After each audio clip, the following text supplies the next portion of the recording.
Well, let's discuss further. Joining us for a conversation live on Daybreak this morning is Dr. Taufik Raimi. He's a development economist. Welcome live on Daybreak, Dr. Taufik Raimi. Thank you for having me.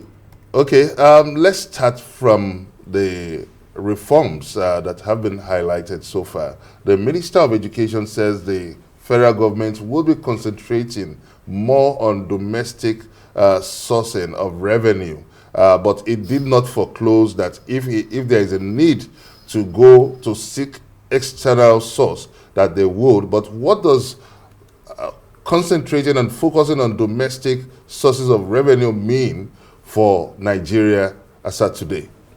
Okay, thank you once again, and that's a very quality question you've asked. But let me acknowledge that the Minister of Finance and Coordinating Minister of Economy, his speech as regards about 2026 economic outlook is in sync with the Renew Hope agenda in terms of economic rejuvenation by His Excellency President Bola Ahmed Tinubu, GCFR. Why did I say so?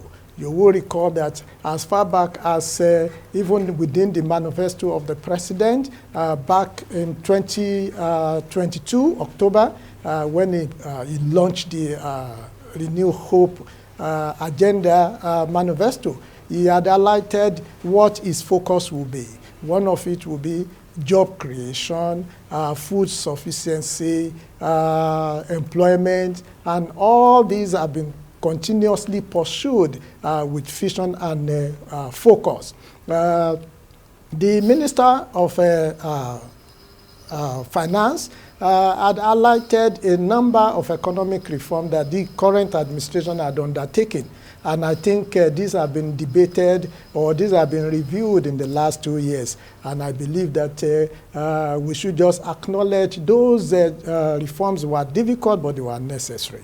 One of the fallout of those reforms include the fact that we still had to have a big budget every year, which our internally generated revenue was unable to accommodate. So we continue to borrow as a government. But this year, the Honorable Minister of Finance, Mr. Wale Edun, had said that the government will be, the federal government will leverage opportunities within in terms of... we'll just need you to clear this aspect, because Nigeria currently runs a multiple budget from 2024, 2025, and the supplementary budget. So how does he intend to manage this situation?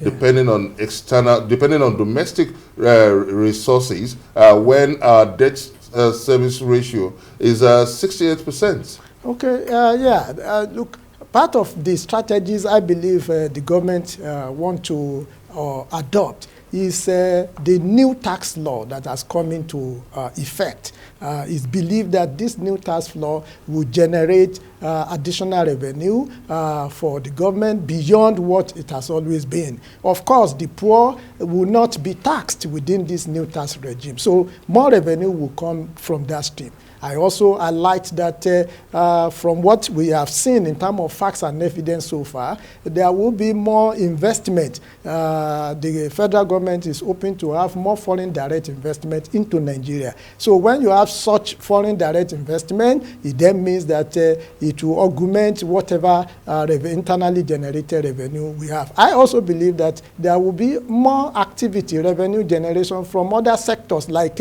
blue economy, blue and marine economy. So if we focus on the advantages we have here, we will be able to fund our budget, both the deficit one and the 2026. Benga, let me also quickly add here that the federal government must also ensure that there will be blockages. When you have blockages when you have leakages rather, in our budget financing, and then we reduce or eliminate corruption, that will free money for the necessary infrastructure and other activity that government need to undertake. So I believe the overall goal is achievable, but we must be strategic. We must be, it must be time bound. That will be how we are going to go about achieving this goal.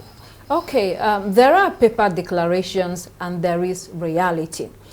This morning, the United Nations warned that 35 million Nigerians are at risk of hunger due to falling aid, which is drying up globally. So while the government touts reforms and gains, we have real crises in our hands, particularly in crisis-prone areas in Nigeria. On the back of that, Vice President Kashim Shettima in Davos launched Nigeria's food security plan that has been called Back to Farm, which is meant to resettle displaced farmers, provide them with inputs and the rest of that. What do you make of that launch, and how do you approach these contradictions that we are seeing? And they're quite serious. Yeah, it's concerning actually, looking at the problems that is still happening in our economy as regards poverty, as regards insecurity. But I believe that what the Vice President had launched is very key. I know that a lot of Nigerians and other watchers are always concerned about government, especially political office holder, making pronouncements. And this did not, I want to believe that we are having a shift from government functionary making pronouncements, what I call just mere statements, which are not backed with action-oriented plans. If you recall in the past years, around 1999, 2000, you'll be hearing operation, a minister came and said operation 500 roads. And such administration, I believe, did not build 200 roads. We have also had housing for all by the year 2000. So, but I think things are changing for the good in this country. So the Vice President's pronouncement is achievable. The contradiction you highlight, they exist, but I think we can solve this. That is why government is frontally fighting insecurity in Nigeria. And with the collaborations and partnership we are now having from the United States of America, President Trump, as regards, helping us with equipment, helping with, working with our defense or the security apparatus in Nigeria, I believe we will be able to reduce insecurity. If we reduce insecurity, many people will go back to farm. Because a country that cannot feed itself is an insecure country. So I acknowledge what you have mentioned, but there are ways out. But what I always want to ask for from our government, including our president and his handlers, is that, look, let us have what I call monthly or quarterly deliverables. For instance, this year now, Economy 2026, is expected to, the minister said it will reduce poverty. To what level? These are research questions that we still need to ask our government, and I believe they should provide answers so that we can have what I call performance evaluation on monthly basis, on quarter. The minister has said that food insecurity will reduce, to what degree? They have talked about, we have talked about unemployment will reduce.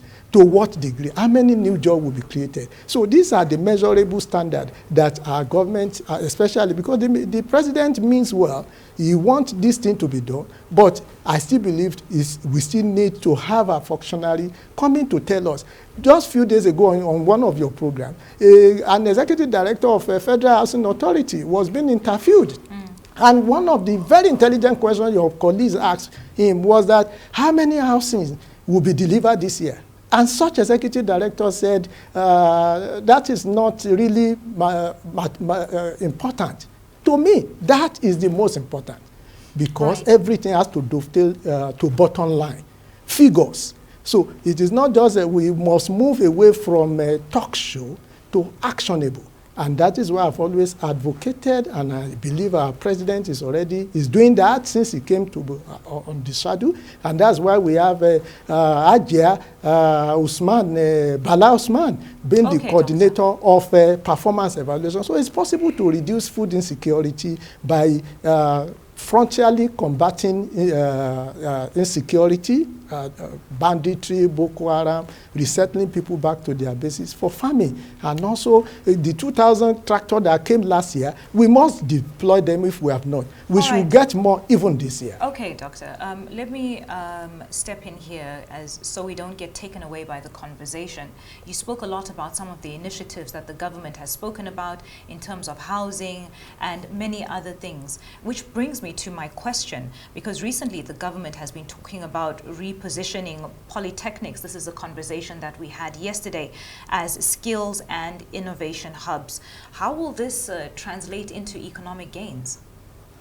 Yeah, it will translate into economic gain, because you see, if we fortify our tertiary institution, the Polytechnic you mentioned, you know they will be able to, we need to build human capital capacity in various sectors of our national economy, in engineering, in manufacturing, in, there has always been a gap between what we call the town and the gun. The industry requires the right skill set of employees, especially new graduates, students and graduates, to coming into to solving a lot of our problems. So that, look at the issue of housing you mentioned. Do you know that, Yolanda, over the years, we keep importing tilers from our neighboring country? We keep importing POP people, and we have 240 million people. So we have the human capital to develop. So the Polytechnics and other tertiary institutions, not only the Polytechnic, other skill building centers will help our economic growth when they, bridge the gap of that the industry requires. We must do that and stop exporting. We must stop importing resources that are available in Nigeria. Nigeria is blessed, but we need to harness this opportunity for the best of our country. Okay. Now, taking a look at the economic outlook of the country, there seems a yawning gap between the policy papers and the public plates. This means that there have not been real-time transition into improvement in the life of an average Nigerian from the economic reforms that the federal government has embarked on so far. So how do we bridge this gap? Because even World Bank, everybody has been talking about stability, stability, stability. How can we move from economic stability to economic growth? Gbenga, this is a quality question once again from each and every one of you. Over the time, last year, on several of your programs, I've dissected the issue of Nigeria full economic recovery under 4 things that must be done. There's what I call economic stabilization. That is taking the economy from the deep hole it was before the current administration into what I call ground zero. That has been achieved. Everyone has acknowledged that. World Bank, IMF, WTO, even our Nigerian evaluator analysis. Secondly, we must achieve what we call economic consolidation so that we don't go down again. Thirdly, we must achieve economic growth. What is economic growth? Economic growth has to do with GDP growth. Last year we did 4.23% GDP. This year the minister has projected that we are going to have 4.6%. But economic growth does not actually translate fully into economic development. This is the gap that you are talking about. Even governments should communicate this more, and our analysis should also emphasize that, look, the problem we had over time cannot be solved overnight. Economic growth can occur where GDP will be growing without impacting the life of our people. The last stage, which is where we are tending to now, is economic development. That is where the purchasing power of our people will improve. That is where we have more health facility provided. That is where we have poverty, more people now above poverty line. So we can change this narrative you are talking about if we, the government, our government must focus on coordination among various ministries at the federal level. But that is not enough. The states have always advocated that the kind of economic recovery we are expecting, the changes in the quality of life of our people that we are expecting will not happen in Nigeria if there is no synergy and collective contribution across the three tiers of our government: the federal government, the state government, and the local government. Until we do this, it will be a mirage, but it's possible to do. And that's why recently our president has said that money that is meant for local government should go straight to the local government so that we can make them accountable. So I understand your concern and the concern of many Nigerians. But these are pathway towards which we can do that. Synergy must be created. There must be harmonization and coordination of all these various activities from different sectors and different people. We must turn from consumption to production, which is very, very important.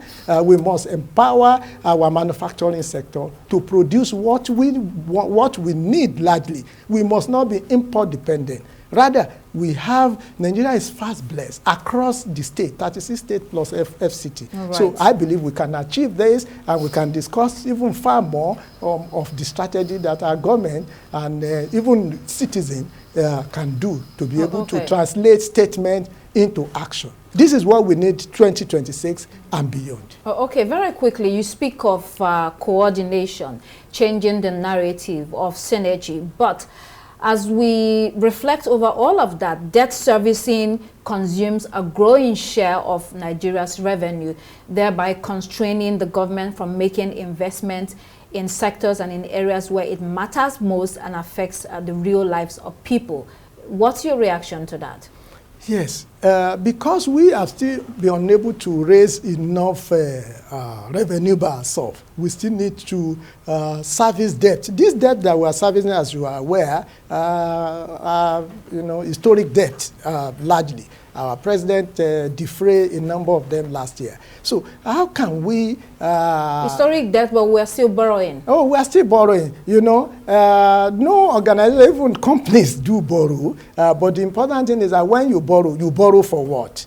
Do you just borrow just for overhead, just to pay salaries? Or do you borrow for things that can make economic return? Investment in transportation, investment in rail. Look at Abuja, FCT. Look at the kind of infrastructural development that has occurred in the last few years. Look at what we are borrowing, where federal government is borrowing money to do in Lagos, even though it's also a partnership, Lagos to Calabar, Sokoto to Lagos. If that's what we are borrowing money for, it then means that those projects at some point, they will be able to pay for themselves. So why the government should endeavor to widen how we can internally generate more revenue, which already is happening by blocking leakages, by also making most of this ministry. I have always been concerned that most of our ministry and MDA are what I call cost centers. They are expenditure center, whereas they can be innovative to see how they can also generate revenue. So as to reduce debt on its own and also debt servicing. So I believe that that concern is already being addressed by the current administration. Thank you. Thank you so much, Dr. Taufik Raimi, a development economist. I hope that government is listening to many of your insightful contributions to this conversations. Unfortunately, we're pressed for time again. And that's all we have time for here on Daybreak. I'm Benga Ashur. It's goodbye from me. And I'm Constance Ikoku. Thanks for joining us. Goodbye. And I'm Yolanda Robert. Please do keep it here on Arise News. The morning show is next. Goodbye.